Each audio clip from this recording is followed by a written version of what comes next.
قربونت برم، من عاشق رانندگیم. رئیس جون این کاربر جدیده مدونی خیلی باحاله. میگم یه 2 میلیون ازش پول بگیریم بعد خوره. وای که من میمیرم برای قصه های چرب و چیلی. مسخره است. نمیتونی بود بفرمون غذا بخوری، نمیتونی تلفن بزنی. این کیه که داره زنگ میزنه؟ آژانس سیاه و خانواده بفرمایید. چاکرم.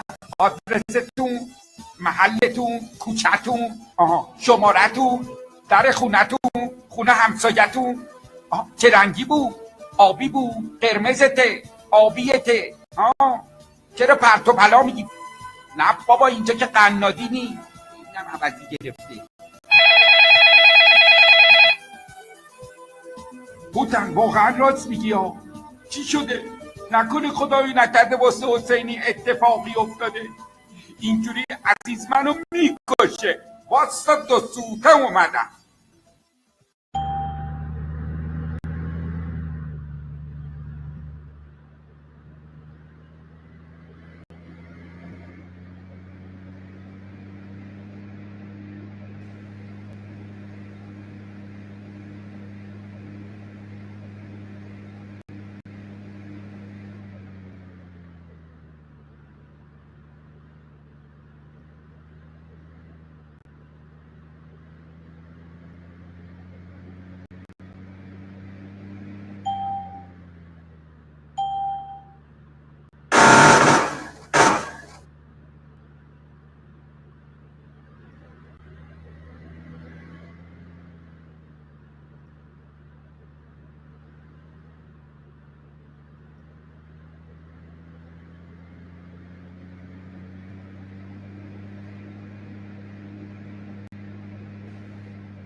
آقای حسینی رو سریعاً به بیمارستان میرسونه.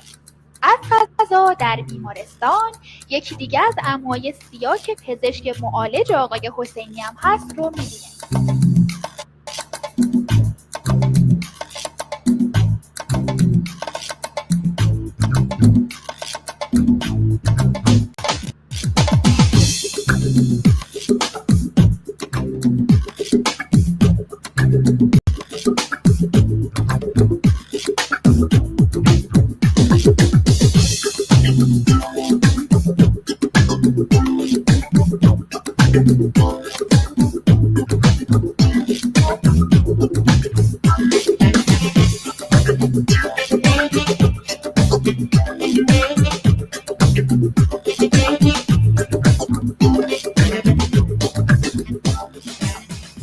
خانم پرستار ببخشید اومدیم بازی کنیم. من آقای الان حسینی 54 دقیقه صبر این داشته آسانسورم. باشید.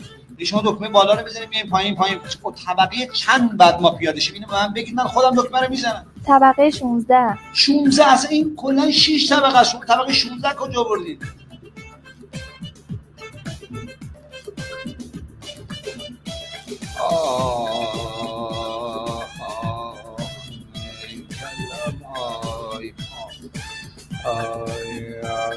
به صحرا بنگرو صحرا تلی. الان معاینت میکنم، یه دوایی بهت میدم که آیدا اشدادت شما دارید بیاد. دهن بنده رو نگاه می‌کنید. من فکر کسی کنم دادن مشکل از قلب بنده است. اینقدر حرف نزن. واقعا میدونم شما کلتون کنید تو دهن بنده. من تمساک نیست دهنم. من اگه دوش دارم میدونم چی کار دارم خیلی میکنم. محبتون. خیلی پایین رفتین الان رو انگشتای پایین دیگه. بیاین بالاتر.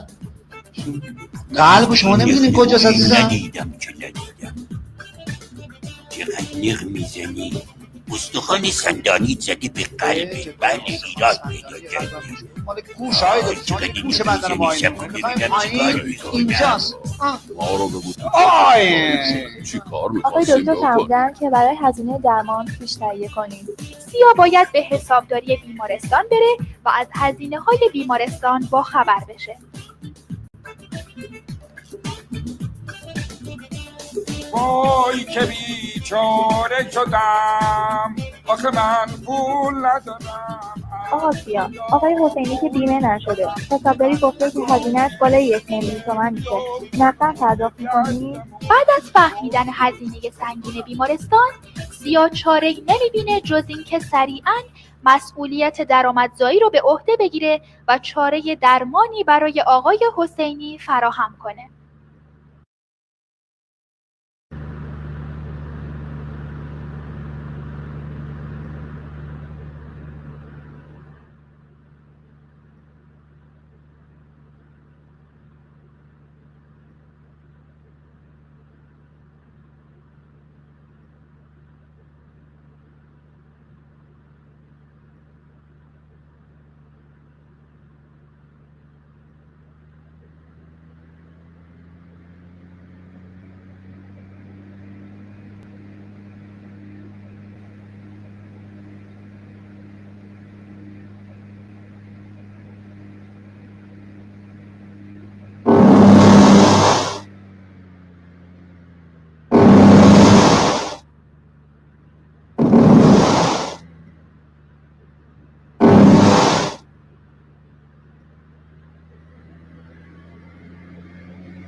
and the government spent 5 years and $3 million on a game.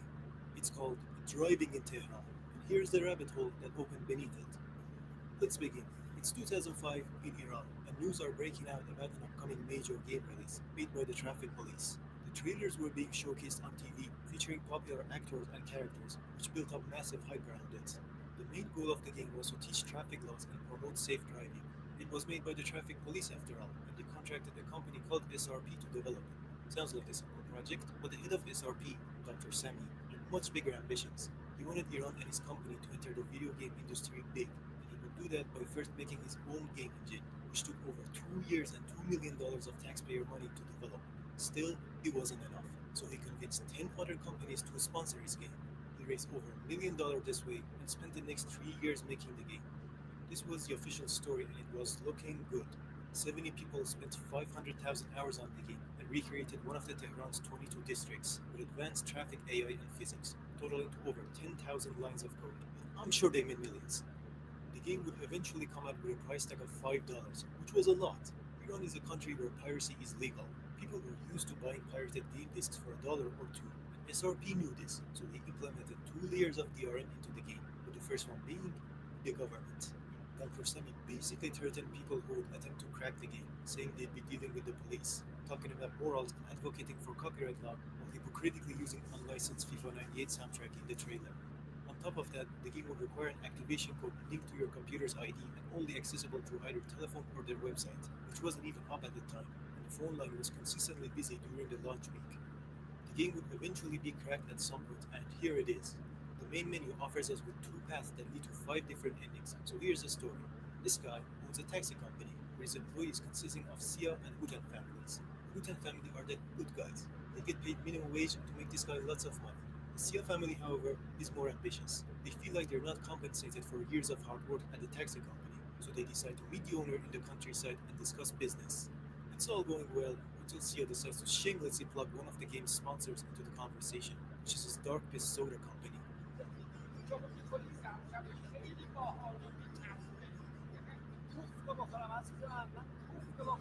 The owner goes mad as a result, and Sia leaves with the goal of taking over the taxi company. The owner, along with Hutan, get in a car and chase after him. In the Hutan path, we're presented with a choice of 5 vehicles, all of which are made by the largest automobile manufacturing company in Iran. Ico is the biggest sponsor of this game, so much that they removed every other car. For example, there's a Mercedes in the trailer and game files that is nowhere to be found in the final release. Even the cover car used to be different. The Ico rabbit hole goes much deeper, but for now, let's start the game using this insult of an automobile.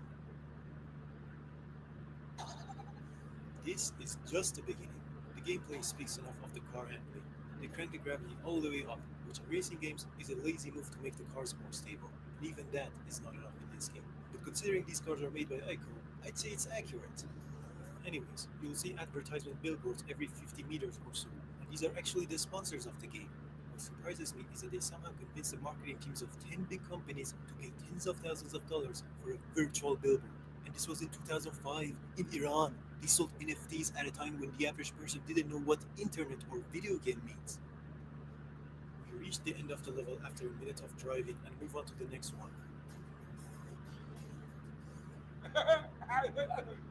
That's Sia. I'm guessing this was intended to be a chase scene, but ended up being something that is going to chase me through my worst nightmares.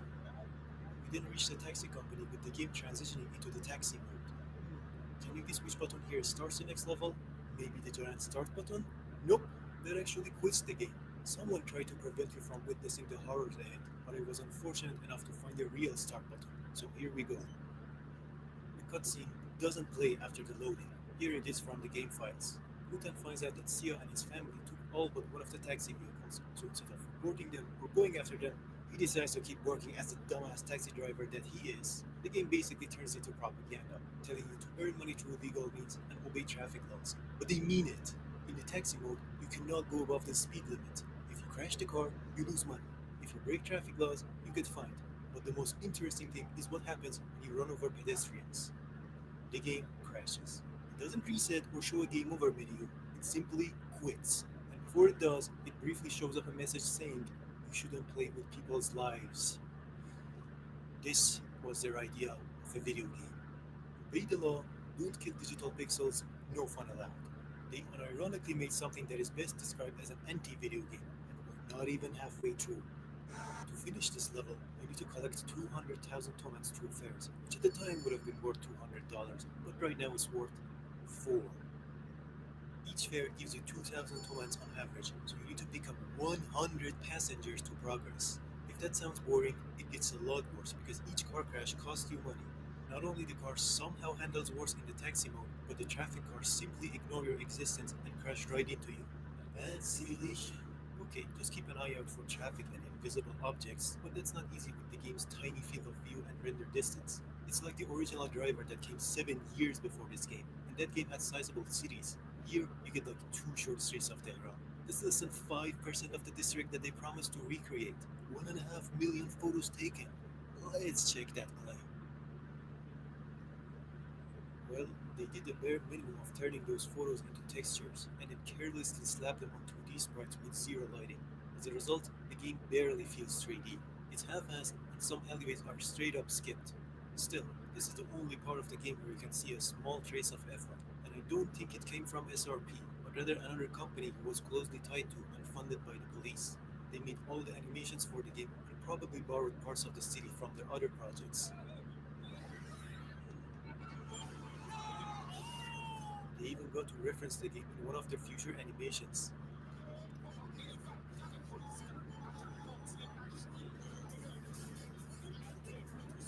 This animation contains unseen footage showcasing police cars that are absent in the final release.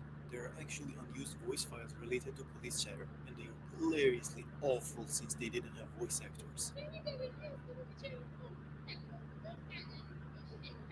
The biggest anomaly, however, is this Warcraft trailer in the movies folder.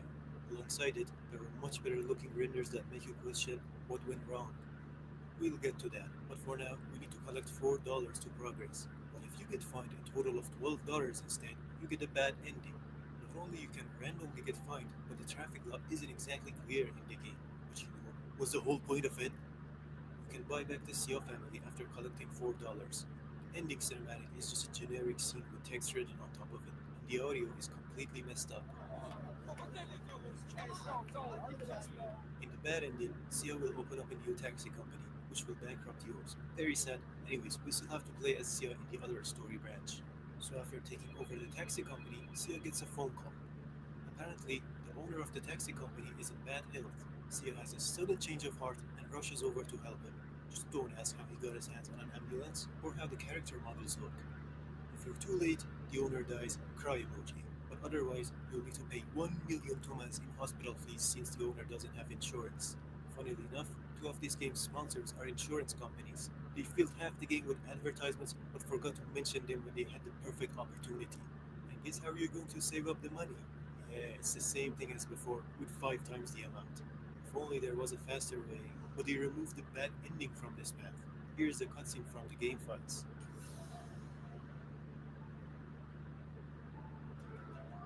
Not much is known about this ending other than Sia does something illegal and ends up being wanted by the police. But did you really think they were going to let you commit crimes in a video game? Even the worst rated scam game in history, Big Rigs, gave you more freedom. Hell, even a cancelled game whose sole purpose was to be as boring as possible ends up being more functioning and entertaining than this $3 million digital abomination. Worse yet, it has more propaganda and advertisement than a game made in North Korea. These were the 3 games you would think of when it comes to the worst racing games, but now, Driving in Tehran easily takes that title. This was just the main disc though. The second disc of this game was supposed to be about track racing. In most copies, however, this disc was blank and is believed to be lost media now. But according to forum posts, it was just a poorly modded version of Need for Speed 4 from '98. 5 years of development, and all they did was steal another game. They even stole the mod. The National Game Engine that was supposedly built from the ground up was also a lie. The main executable of the game is a simple Flash player, and the rest are made using a basic open source engine. They just ripped off this vehicle physics demo and replaced the models with shitty Iranian cars. Except these cars aren't even Iranian, which gets us back to Ico. They contributed so much to the game that they have a dedicated movie accessible in the main menu.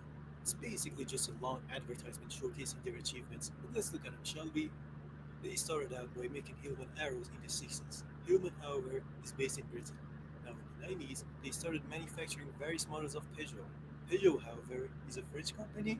For 30 years, they never made a car themselves. But in 2001, they introduced Samad, the national car. Their slogan, which can also be found in the game, was Saman the Iranian car. So was it? Saman takes most of its components from the same old Peugeots. They called it a new car, when in reality it was just a reskin of something they didn't even make themselves. Even to this date, they're pulling the same shit, and it's not cheap. These 30-year-old jalopies go for over $9,000 new, which is roughly 3 years' worth of average income if you somehow ignore the rapid inflation. Despite this, the company keeps losing money. How is that possible? The long answer can fill another video, but short answer, people steal money. Because there's no way that any of those $3 million went towards developing the game. So where did it go? In Dr. Semi's pockets, of course. But we need more proof. Where are SRP and Dr. Semi today?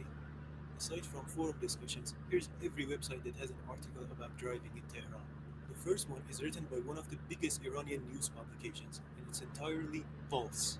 As usual, they claim the game was translated to 2 other languages and have won an international award in a summit that isn't about video games before the game was even released. There's also the archived version of SRP's website that remained up until 2008. They claim to have made another game, but I found no evidence of it anywhere else. Same goes for their other projects. It seems like their entire portfolio was built upon lies told by Dr. Semi, who is even more mysterious. The only surviving information about him are from these 2 websites where he was briefly interviewed and made those bogus claims about the game and its copyright. But this is where the trail ends. Overall, this game was used to embezzle over $3 million from large corporations and the government.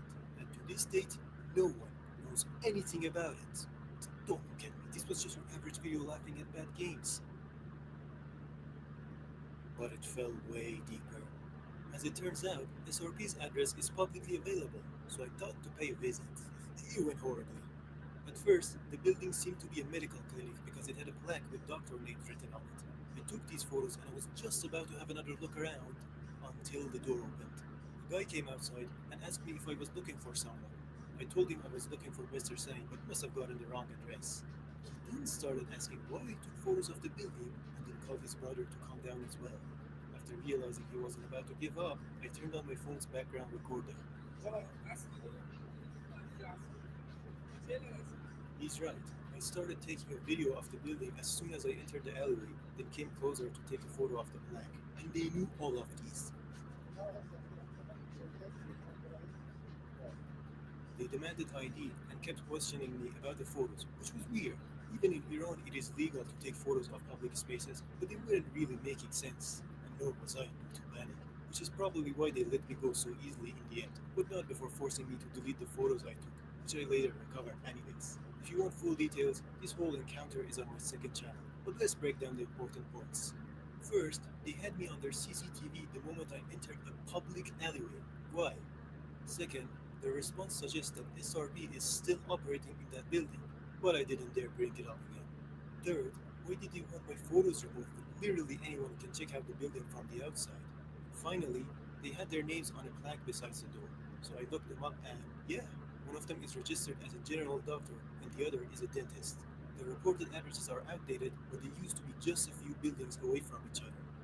I also tried calling SRP's phone number, but it was blocked, which usually only happens if you don't pay the phone bill. So why are a bunch of doctors so paranoid about a random dude taking photos of their building to the point